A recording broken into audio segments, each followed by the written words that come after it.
Salut tout le monde! Nous allons présenter notre exposé sous le thème Études juridiques réalisé par moi-même et Monsieur Kodjo Afignon Semenu, encadré par Monsieur Mohamed Khadim.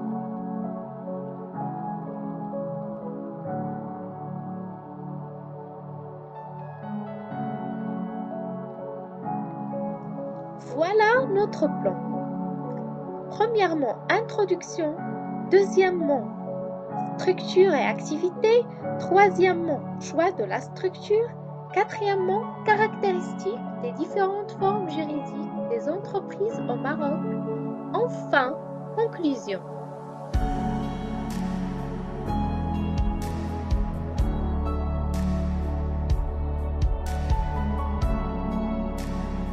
Introduction.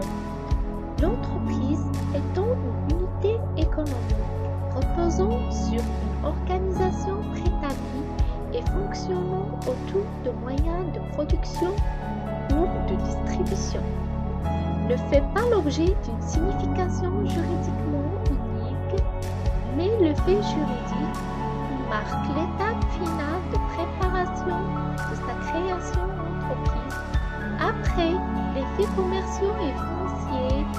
C'est dans cette optique qu'il nous a été demandé d'élaborer l'étude juridique d'une création d'entreprise. Alors, dans les lignes à suivre, nous exposerons de manière brève la structure et l'activité. Le choix de la structure sans oublier les caractéristiques des différentes formes juridiques d'une entreprise.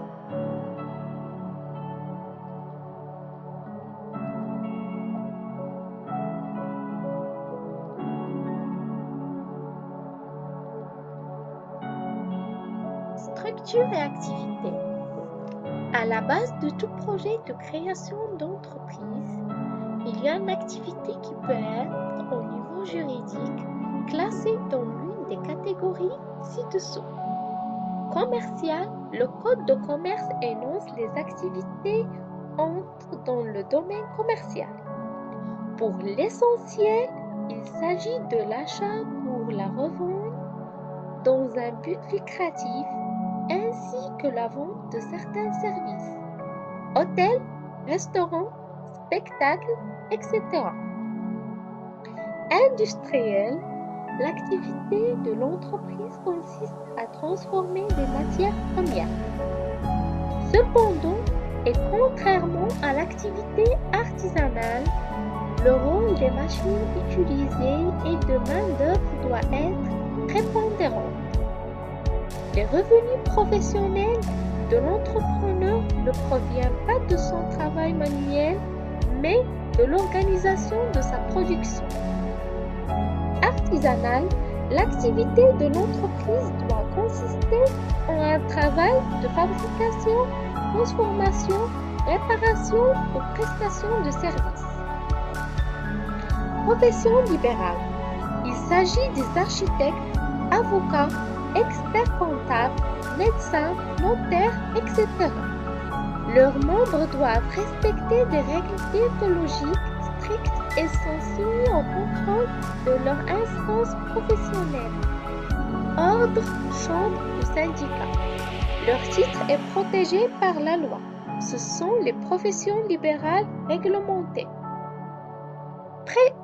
Prépondérante, dominante ou supérieure, déontologique est l'ensemble des règles ou des devoirs régissant la conduite à tenir pour les membres d'une profession ou pour les individus chargés d'une fonction dans la société.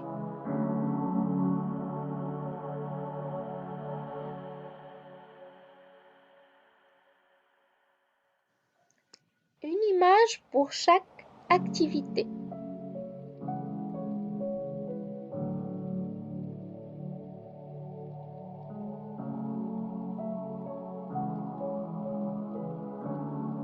La structure.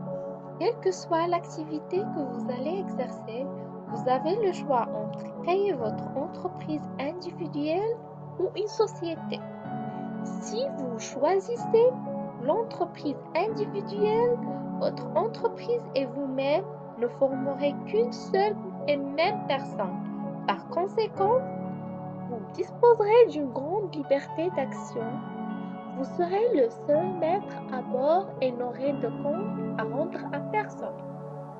En contrepartie, vos patrimoines professionnels et personnels seront juridiquement confondus.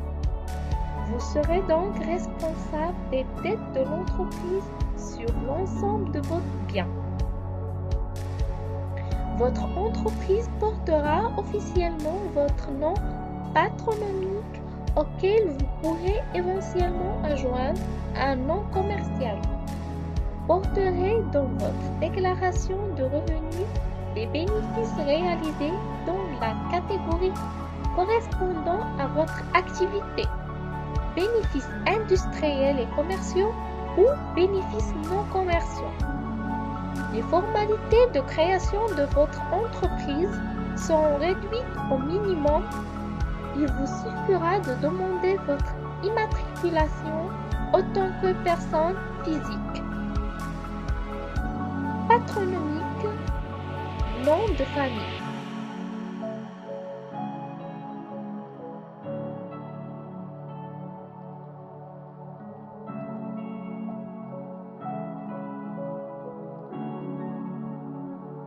Si vous décidez au contraire de créer une société, vous donnerez naissance à une nouvelle personne juridiquement distincte de vous-même et des autres associés fondateurs. Par conséquent, l'entreprise disposera de son propre patrimoine totalement distinct du vôtre. En cas de difficulté de l'entreprise, en l'absence de faute de gestion grave qui pourrait vous être reprochée, vos biens personnels seront à l'abri de l'action des créanciers de l'entreprise, sauf si vous avez choisi la société en nom collectif dans laquelle chaque associé est solidairement et indéfiniment responsable avec la société.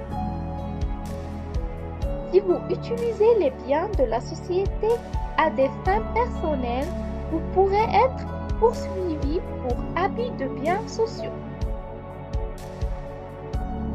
S'agissant d'une nouvelle personne, vous devrez donner à votre société un nom, dénomination sociale, un domicile, siège social, ainsi qu'un minimum d'apport qui constituera son patrimoine initial et lui permettra de faire face à ses premiers investissements et premières dépenses, capital social. Le dirigeant que vous désignerez pour représenter la société vis-à-vis des tiers n'agira pas pour son propre compte, mais au nom et pour le compte d'une personne morale distincte. Il devra donc respecter un certain formalisme lorsqu'il sera amené à prendre des décisions importantes. De même, il devrait périodiquement rendre les comptes aux associés sur sa gestion. Au niveau fiscal, votre société pourra être imposée personnellement au titre de l'impôt sur les sociétés (IS), soit de plein droit, soit dû sur option.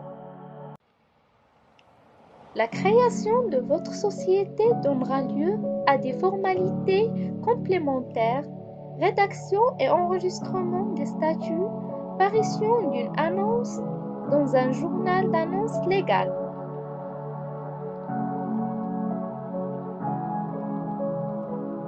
Caractéristiques des différentes formes juridiques des entreprises au Maroc. Quel est le nombre d'associés requis?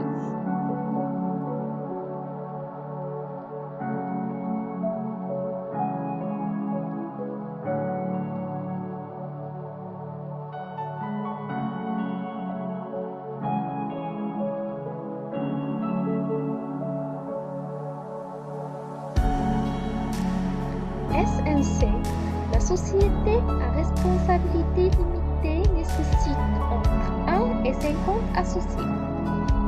SARL, la société en nom collectif est une société dont les associés ont tous la qualité de commerçants et répondent indéfiniment et solidairement des dettes sociales. SCS, la société en commandite simple est constituée d'associés commandités et d'associés commanditaires. SCA, la société en commandite par action dont le capital est divisé en actions est constituée entre un ou plusieurs commandités qui ont la qualité de commerçants et répondent indéfiniment et solidairement des dettes sociales et des commanditaires qui ont la qualité d'actionnaires et ne supportent les pertes qu'à concurrence de leurs apports. SA, la société anonyme se compose de 5 actionnaires au plus. Bonjour monsieur, bonjour la classe. Merci madame Ahlem pour la parole que tu m'as donnée. Et je vais continuer l'exposé en cette partie. Alors, nous allons voir maintenant quel type de relation entre associés.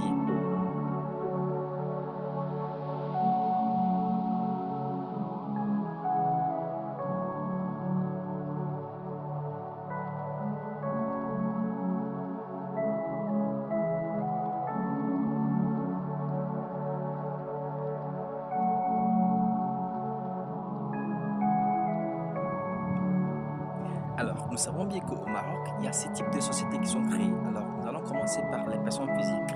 Au niveau des personnes physiques, nous voyons là qu'il y a une seule personne. Alors, au niveau des sociétés collectives, nous voyons qu'il n'y a que des instituts personnels. C'est quoi un institut personnel? Un institut personnel, c'est un mot qui est possible d'utiliser pour droit, apparemment, c'est l'étude qui a été dit, notre devoir qui a été donné de faire l'étude juridique pour la personne entreprise. Alors, que veut dire le mot institut personnel? Le mot institut personnel veut dire tout simplement en fonction de la personne. C'est la même chose. Nous avons toujours les instituts personnels. Alors, au niveau des sociétés, par simple, nous voyons qu'ils sont traités en deux parties. Nous avons les communautés et les commanditaires. Alors, au niveau des commanditaires, nous voyons toujours que ce sont les instituts personnels. Et au niveau des commanditaires, nous voyons que là, les apports sont faits de fonds. Et au niveau des sociétés limitées par action, toujours divisées en deux parties, nous voyons là qu'il y a les commanditaires et les commanditaires. Au niveau des commanditaires, nous voyons toujours les instituts personnels.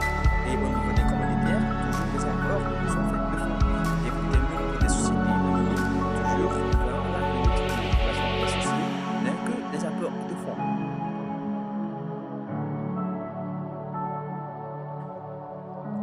Voilà. Maintenant, nous allons voir quelle est l'étendue de la responsabilité des associés.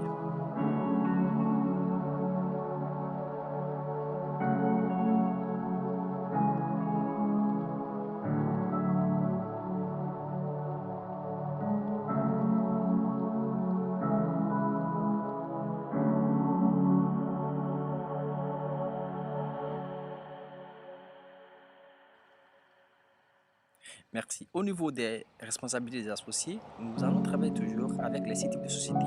Au niveau des personnes physiques, nous voyons que là, leur responsabilité est sur l'ensemble des biens personnels. Alors, au niveau des sociétés en nom collectif, nous voyons là que la responsabilité est indéfinie et solidaire. Au niveau des salles, nous voyons que la responsabilité est limitée au montant de ses apports. Et au niveau des sociétés à communauté simple, nous voyons que là, au niveau des commodités, la responsabilité est indéfinie et solidaire. Au niveau des commanditaires, là, leur responsabilité est limitée au montant de leur rapport. Alors, nous venons au niveau des sociétés à communauté par action, toujours au niveau des commandités, nous voyons que là, il y a une responsabilité qui est indéfinie et solidaire. Et au niveau des commanditaires, nous voyons que la responsabilité est limitée toujours au montant de leur rapport. Et pour terminer, au niveau des sociétés anonymes, nous voyons là que la responsabilité est limitée au montant de leur rapport. Nous allons voir maintenant quel est le montant. Nous allons voir maintenant quel est le montant minimal du capital social.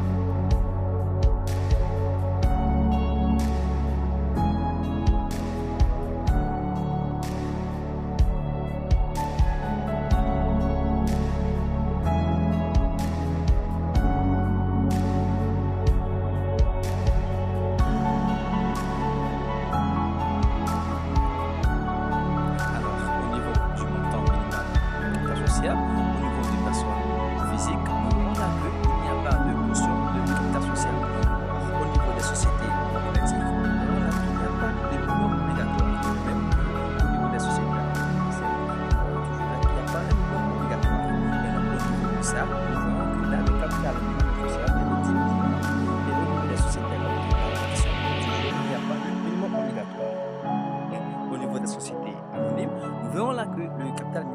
initial est de 300 000 dirhams. Nous allons voir maintenant quelle dénomination.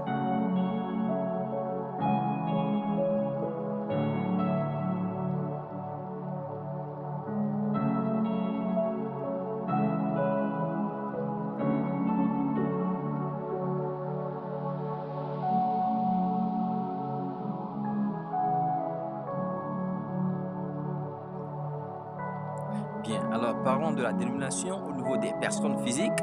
Nous avons la liberté entre le choix de la dénomination. Au niveau des sociétés à nom collectif, on dit peut incorporer le nom d'un ou plusieurs associés, précédé ou suivi immédiatement de la mention société en nom collectif. Maintenant, au niveau des SARL, nous voyons que peut incorporer le nom d'un ou plusieurs associés, précédé ou suivi immédiatement de la mention société à responsabilité pour les associés uniques ou SARL. Alors, au niveau des sociétés à compter par action, nous voyons là que peut incorporer le nom d'un ou plusieurs commandité précédé ou suivi immédiatement de la mention société en commandite. Alors, au niveau des sociétés à compter simple, on peut incorporer le nom ou plusieurs commandités précédé ou suivi immédiatement de la mention société à commandite. Alors, au niveau des sociétés anonymes, là, nous voyons qu'il est précédé ou suivi immédiatement de la mention obligatoire anonyme SA ou le cas échéant société anonyme à société anonyme à directeur, c'est M. Gans. Alors, nous allons voir maintenant qui dirige l'entreprise, celui qui dirige l'entreprise.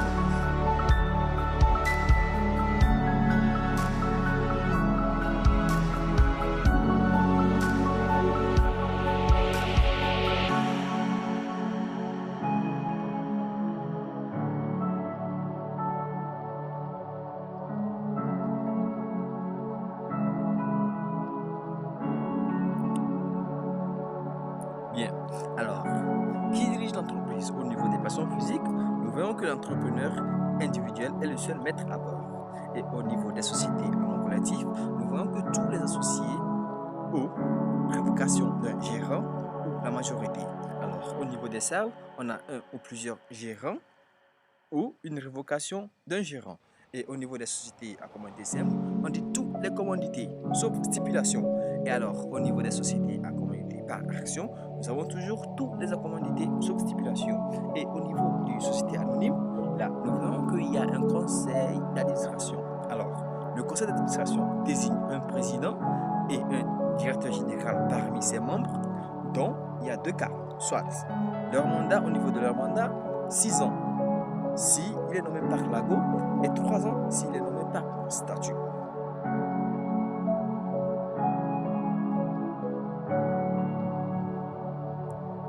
Merci. Maintenant, nous allons voir maintenant qui prend les décisions. Qui est celui qui prend les décisions dans chaque société?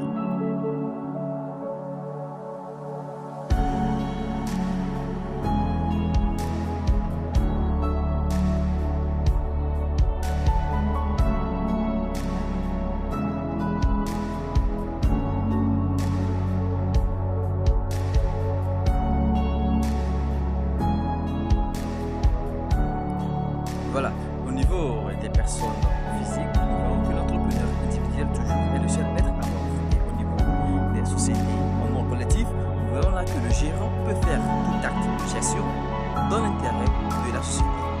Dans ce cas, les autres décisions à l'unanimité est associée. Et au niveau des sociétés à l'unanimité, nous avons le gérant peut faire tout acte de gestion dans l'intérêt de la société. Il doit notamment présenter à l'AGO un rapport de gestion. Les décisions dépassant les pouvoirs du gérant sont prises à l'AGO. Les décisions modifiant les statuts sont prises à l'AG. Au niveau des sociétés à commandite par action, nous avons les décisions sont prises dans les conditions fixées par les statuts. Et au niveau des sociétés à commandite par action, là, nous voyons que les décisions sont également prises dans les conditions fixées par les statuts. Alors, nous voyons au niveau des sociétés anonymes que là, le président et le directeur général sont investis des pouvoirs les plus étendus. Alors, le président a pour fonction d'assumer sous la responsabilité la direction générale de la société. et il représente la société dans ses rapports avec les tiers, c'est-à-dire d'autres personnes. Alors, le conseil d'administration peut décider le transfert du siège social dans les mêmes préfectures aux provinces.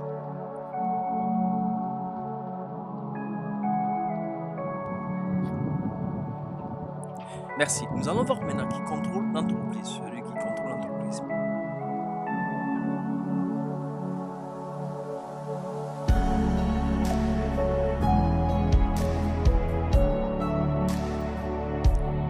Alors, parlons du contrôle de la société. Nous verrons maintenant au niveau des personnes physiques que l'entrepreneur individuel ne sera toujours mettre à bord. Alors, au niveau des sociétés non collectives, on dit les associés non gérants ont le droit de fois par an de prendre connaissance au siège social des états de synthèse, de l'inventaire et rapports de gestion. Alors, la société doit nommer le commissaire au compte si le chiffre d'affaires est supérieur ou égal à 50 millions de dollars, 50 millions de dirhams hors taxe. Alors, les associés peuvent nommer la majorité des associés dans plusieurs commissaires au compte. Alors, nous venons au niveau des sociétés les commanditaires ont le droit, à toute époque, de prendre connaissance pour les droits de l'exercice des états de synthèse, de l'inventaire et rapport de gestion. Donc, c'est la même règle de nomination du commissaire au compte au niveau de la société non collective. Alors, nous venons au niveau des SAR. Au niveau des SAR, nous voyons que c'est la même condition que les sociétés non collectives, mais peut être demandé au président du tribunal par un ou plusieurs associés.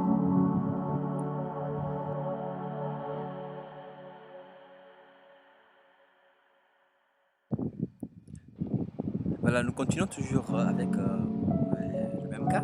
Au niveau des sociétés à communauté par action, là nous voyons que l'AGO, qu'est-ce qu'il fait? Il désigne un ou plusieurs commissaires aux comptes, mais l'AGO des commanditaires nomment dans les conditions fixées par les statuts, parce qu'ils ont leur propre statut, un conseil de surveillance, c'est-à-dire composé de plus de 3 commanditaires. Voilà. Mais le conseil de surveillance assume, c'est-à-dire le conseil de surveillance a pour fonction d'assumer le contrôle permanent de la gestion de la société.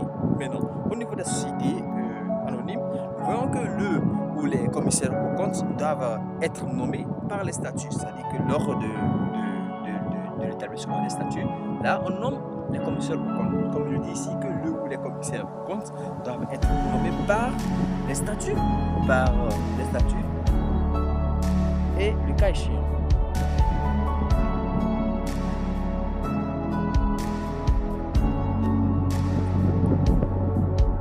Alors, pour conclure en beauté, nous allons dire que sans créer une société est une tâche complexe et relativement longue, qui demande beaucoup de recherche et de réflexion au niveau de l'étude juridique à mettre en œuvre. Alors, cette étude nous a donc permis de faire une approche sur les généralités de la création d'entreprise afin de nous informer plus précisément sur le sujet.